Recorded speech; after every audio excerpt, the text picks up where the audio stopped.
Good day, dear student. So, welcome to Entrepreneurship class. So, I am Sir Julius Dongka, your entrepreneurship teacher. So, for today's lesson, we will discuss about the introduction.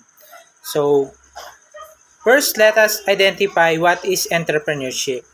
So, entrepreneurship, it is a process of running a business of one's own. When we say entrepreneurship, ito yung business natin or yung negosyo natin. Then, entrepreneur, it is the people who own, operate, and take risks of a business venture. So, when we say entrepreneur naman, ito yung tao or tayo na mismong nagbi-business. Entrepreneurial activities today have become very important and are keys to economic development. Growth industry development, including employment generation, depend upon entrepreneurial behaviors of a country. So, dahil sa mga entrepreneur, umuusbong yung ekonomiya natin. Then, entrepreneurs are the reason for the large quantity of highly developed industries, which is result to greater employment opportunities for unemployed youth. Dahil din sa entrepreneurs or entrepreneurship, nagkakaroon ng trabaho yung mga unemployed youth natin. For example, nagkaroon ng new business sa isang lugar. Siyempre, mangangailangan niya ng mga trabahador. So, nagkakaroon ng greater opportunities para sa mga tao. Then, next, we will discuss the relevance of entrepreneurship to organization. So, ano nga ba yung kahalagahan ng entrepreneurship sa organization? First is development of managerial capabilities. This means that one of benefits of entrepreneur gets is to develop his managerial skills. So, sa pagkakaroon ng business, mamamanage or madedevelop yung managerial skills natin. Siyempre, pag mamanage ng yung business, yun yung madedevelop sa'yo. Then next is creation of organization, which mean that because of entrepreneurship, many organization will exist. Dahil sa mga trabaho or business na umuusbong, maraming organization yung nabubuo. Yung mga example is yung mga kooperatiba. So, it is the example of organization na nag-exist dahil sa mga entrepreneurship. Then next is improving of standard of living. This means that entrepreneurship can lift up the economic status of an individual. So dahil sa entrepreneurship or business na create is nag-i-improve yung living status ng individual. Then next means of economic development. This means that not only the life of the entrepreneur to improve but also the society where the business is located. So once na nagkaroon ng business sa isang lugar, no, hindi lang yung entrepreneur mismo yung magbe-benefits doon. Pati yung location kung saan nakatayo yung business is magbe-benefits din. For example, yung mga taxes, so mapupunta yan sa lugar kung saan nakalocate yung business. Then next, let us proceed to the concept of entrepreneurship. Entrepreneurs came from the root or French verb entreprendre, which means to undertake. Next is entrepreneur are innovator, willing to take risks and generate new ideas to create unique and potential profitable solution to modern days. So dahil sa entrepreneur, entrepreneur is innovator daw. When we say innovator, yun yung mga nagke-create ng new ideas. No? Hindi lang sila nagpo-focus sa old ideas, but they take the new ideas also. Then, factors affecting entrepreneurship. No? Ito yung nakaka-apekto sa business natin, either positive or negative. We have two. No? First is personality factor. Ito yung pangsariling factor, no? Yung para sa entrepreneur. Kung First is yung initiative, no? Which mean doing things uh, before being told. So, initiative, ito yung gagawa ka ng first step mo kahit hindi pa sinabi or hindi pa inutos sa'yo. Then next is proactive, which mean he can classify opportunities and size it. So, from the word itself, active, no? Aktibo lahat sa mga bagay-bagay, sa mga opportunities na dumarating. Hindi lang yung pinapabayaan yung opportunities. So, ganun yung proactive. Next is problem solver, which means he can retain good relations with other people. So, problem solver, no? Yung problema is kayang solusyonan. Then, kung merong hindi pagkakaunawaan sa ibang tao, is kaya nating panatilihin yung magandang relasyon sa kanila. Then, perseverance means entrepreneur willing pursue things to get done regardless of challenges. Kahit anong pagsubok yan, no? Kahit anong mga pagsubok yung dumadating, napapagtagumpayan mo. Ganun yung perseverance. Next is persuasion. Means that he can entice people to buy even if they don't. So, yung pag-pursue, no? Yung persuasion, yung kaya natin hikayatin yung mga buyers natin na bumili sa product natin. Then next, a planner. No. Meaning, he make a plan before doing things and do not fail to monitor it. So, once you are entrepreneur, no, nagpaplano tayo para mas maging successful yung business natin. So, ganun yung a planner. Then last is risk taker, which mean that he is willing to take gamble but he will calculate it first. No? Kahit na susong tayo sa gamble or pagsusugal tayo, no, is kinakalculate natin para yung kinalabasan alam natin maganda. So, ganun yung factors or personality factors. Next factor is environmental factor. This factor relate to the condition in which an entrepreneur has to work. So, kung saan natin tinayo yung business natin, kung ano yung nasa environment, yun yung makaka-apekto sa business natin.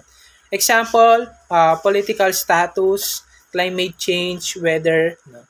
Yan yung mga example ng environmental factors. So, next, no, let us proceed the common competencies in entrepreneurship. When we say competencies, it is the ability to do something successful or efficiently. So, first is decisiveness. An entrepreneur must be firm in making decision. So, once you are entrepreneur, naggawa ka ng decision or nagsabi ka ng decision, pananatilihin mo yon. Yung decision mo is magiging matatag ka sa decision mo. Then next is communicator. An entrepreneur must have a convincing power.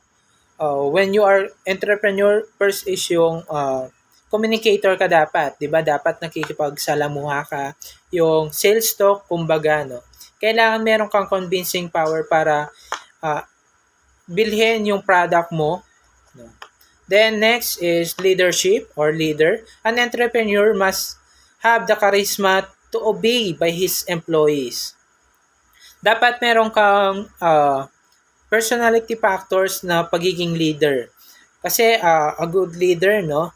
Pag good leader ka, yung mga employee, no, is susunod sa iyo ng maayos. Then next is opportunity seeker. An entrepreneur must have the ability to be first to see business changes or chance, no? Yung business or opportunity seeker is kaya natin tignan yung mga dumarating na opportunity. Hindi lang natin yung pinapabayaan na yung opportunity is mawala. So, dapat nagpo-focus tayo sa mga opportunities or tinatanggap natin yung mga yan. Then, next is proactive. No? Proactive again, nandito na naman siya. So, controlling a situation by making things to be happen, by preparing for possible future. So, sa pagiging active mo, no, sa pagiging active natin sa business is mapipredict natin yung future. Siyempre, kung uh, tatamad-tamad, no, hindi natin masyadong inaayos yung sa business natin. So, possible mag-fail yung business natin. So, next, risk taker. They have the courage to pursue their business idea. So, risk taker, no? Kahit naman sa anong paraan, kunwari gagawa ka ng new idea, syempre magte-take risk ka dyan, no? Hindi pa naman natin alam kung magiging successful ba yung ginawa natin or hindi. Ganon yung ibig sabihin ng risk taker. Hindi natin alam ano yung magiging kinalabasan. Pero pursue natin na yung kinalabasan is magiging maganda. So, ganun dapat, no? Then, next is innovative. The entrepreneurs have a big ideas or big business idea and key, do not stop improving and thinking of new worthwhile ideas for their business. So, sa innovative naman, ito yung pagkikreate ng new ideas natin. No? Pag innovative ka, nagkikreate tayo ng mga new ideas para sa business natin. So, that are the common competencies of entrepreneurship. So, let us proceed to the core competencies. Core competencies in entrepreneurship. First is economic and dynamic activities. Entrepreneurs is an economic activity because it is involved in the creation and operation of an enterprise with a view of certain value or wealth by ensuring optimum utilization of limited resources. So, economic and dynamic activity naman is kaya natin kaya nating sumabay, no, sa pagbago-bago ng ekonomiya, no. When we say dynamic, ito yung pabago-bago. So, ganun dapat, no. Kung ano yung mga nagbabago is kaya natin mag-adapt. Next is innovative, no. Entrepreneurs constantly look for new idea, thus he need to be creative. So, once na entrepreneur ka na, hindi mawawala yung pagiging innovative natin. Yung innovative, yung nagkikreate tayo ng new idea. Next is profit potential. The entrepreneur can be compensated by his profit coming from the operation. Siyempre, no, kaya nga tayo nagtayo ng business para kumita. So, kailangan natin kumita, no, sa pagtatayo ng business natin. So, yun yung profit potential. Then last is risk bearing. The entrepreneur need to gamble but wise enough to offset the risk. So risk taker, risk bearing is similar, no, or parehas lang, no. Maggagamble tayo pero yung ginagamble natin or sinusugalan natin, alam natin na mapagtatanggupayan natin. So ganun yung risk bearing. So that's are the four core, no, competencies in entrepreneurship. So, let us proceed to the last part, no. These are the types of entrepreneurs. So, first is innovative entrepreneurs, no. When we say innovative entrepreneurs, they are those who always make new things by thinking of new idea. They have the ability to think newer, better, and more economical ideas. So, yung mga innovative entrepreneur, ito yung mga nagki-create ng new ideas, no. For example, no, yung business nila is medyo nalulugi na dahil sa pandemya, no. So, nag-create sila ng new idea. So, ginawa nila is yung online shop, no. Online shop. So mag-order ka through online. So sila yung nakaisip ng ganun. So yun yung tinatawag nating innovative entrepreneurs.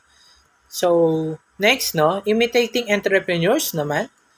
They are those who don't create new things but only follow the ideas of other entrepreneurs. So imitating naman, when we say imitate, no? Imitate, gumagaya. So, ito yung mga tao na ayaw nilang take ng first move, no? Ayaw nila mag-take ng first move. Pero yung ginagawa nila is nung nakita nilang pumatok, no? Example, si Innovative, nag-create siya ng new idea is gumawa sila ng online selling, no? Online selling. Then, yung mga tao ay nakita nila na, ay, maganda yung online selling. Or yung mga, no? Yung mga ibang entrepreneur, ay, maganda yung online selling. Gayahin ko nga. So, yun yung mga tinatawag nating imitating entrepreneurs. The next is Fabian entrepreneurs. They are skeptical about changes to be made in the organization. They don't initiate but follow only after they are satisfied. So, si Fabian naman, no, hindi nila ginagaya yung mga bagay-bagay kagaya ni imitate, no, imitating entrepreneurs. Si Fabian naman is pag nasiyahan siya, no, sa ginawa ng pagbabago, no, pag kunari nag-create ng new idea yung mga ibang entrepreneurs or yung mga innovative entrepreneurs, si Fabian hindi niya gagayahin yan, pababayaan niya lang. Then pag na-satisfy siya, no, sa tagal ng panahon na-satisfy siya, ay maganda pala yon, no. So try ko nga, no. So ganun si Fabian entrepreneurs. Then next is drone entrepreneur. They are those who live on the labor of the other. They are die-hard conservative, even ready to suffer the loss of the business. So, when we say drone entrepreneur naman, ito yung mga nabubuhay lang or mas lumalago yung business nila dahil sa pagtatrabaho ng ibang tao. Example nito, yung mga malalaking company, no? Yung mga malalaking company na yan, yung pinaka-boss or yung CEO or yung may-ari ng business, hindi talaga siya nagtatrabaho ng business niya. So, meron siyang mga tauhan na nagtatrabaho para sa kanya. So, ganun si drone entrepreneurs. Then, last is social entrepreneurs. They are those who initiate, change, and drive social innovation and transform in the various fields such as education, health, human rights, environment, and enterprise development. So, si social entrepreneurs naman is yung business nila or yung mga entrepreneurship nila is nilalaan nila sa education, health, human rights. Example nito, no? Example nito is yung mga private school, no, private hospital, no, yung mga private sectors. Yun yung mga example ng social entrepreneurs. Para hindi na tayo lumayo, private school, no. So yan yung mga social entrepreneurs. Then next is career opportunities of entrepreneurship. So ano nga ba yung magiging career, no? Possible na maging career natin sa hinaharap.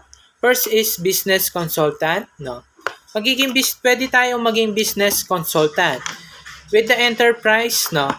With the enterprise of the field of the entrepreneurship, he can be a very good source of advice to other entrepreneurs and will be businessman. So, syempre, pag pinag-aralan natin yung entrepreneurship, no, magkakaroon tayo ng idea about sa business. So, pwede tayo maging business consultant or businessman as well, no? Next is teacher. A graduate of an entrepreneurship can use his knowledge in teaching.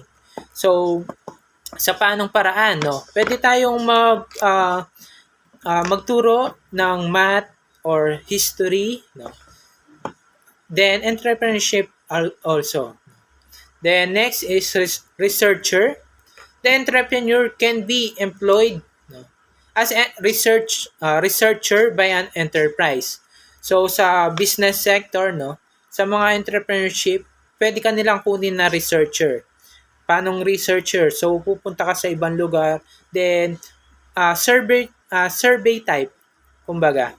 So yun yung example ng pwede natin maging trabaho as a researcher.